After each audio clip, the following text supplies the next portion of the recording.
myself Adilakshmi from St. Anne's Women's College. ఈ రోజు మా కళాశాలలో విత్తన బంతుల తయారీ కార్యక్రమం జరిగింది. So green climate team founder GV Ratnam గారు అధ్యక్షతన ఈ కార్యక్రమం చాలా పెద్ద ఎత్తున చేశాము.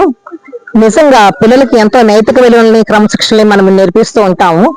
దానితో పాటుగా పర్యావరణ పరిరక్షణ గురించని కానీ, తర్వాత మన యొక్క వృక్ష పెంపుదలను గురించి కానీ, వృక్షారోపణ ఏ విధంగా జరపాలి అనే విషయాన్ని పిల్లలకి చిన్నప్పటి నుంచి చెప్తూ ఉంటే వాళ్ళ వయసుతో పాటుగా ఈ విషయం పైన అవగాహన పెంచుకొని మన పర్యావరణాన్ని పరిరక్షిస్తూ మన దేశ ఉన్నతికి పాటుపడే విధంగా పిల్లల్ని తీర్చిదిద్దాలంటే అది విద్యార్థుల స్థాయి నుంచే చేయాలనే పట్టుదలతో రత్నం గారు చాలా తన విలువైనటువంటి సమయాన్ని కేటాయించి మా పిల్లలకి ఎన్నో అవగాహన కార్యక్రమాలు ఇవ్వడం జరిగింది.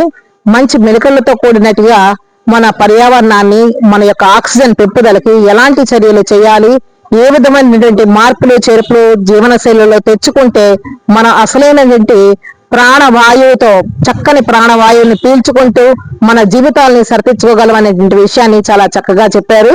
నిజంగా ఈ రోజు ఈ కార్యక్రమానికి మన రత్నం గారు కానీ, వనమాలి నుంచి సరిత గారు, తర్వాత మన వనమాలి టీం నుంచి ఇన్ఛార్జెస్ వచ్చినట్టు దేవకి గారు, భారతి గారు, తర్వాత కళావతి గారు, కవిత గారు అందరూ కూడా వచ్చి ఈ కార్యక్రమాన్ని ఇంచుమించుగా 400 మంది విద్యార్థులతో ఈ కార్యక్రమం ఘనంగా జరిగింది. దీనితో పాటుగా ఎన్సీసీ లెఫ్టినెంట్ శివరంజని గారు తన యొక్క ఎన్సీసీ క్యాడెట్స్ తో కూడా ఈ కార్యక్రమాన్ని చాలా విజయవంతంగా చేశారు. Thank you very much sir for your wonderful cooperation.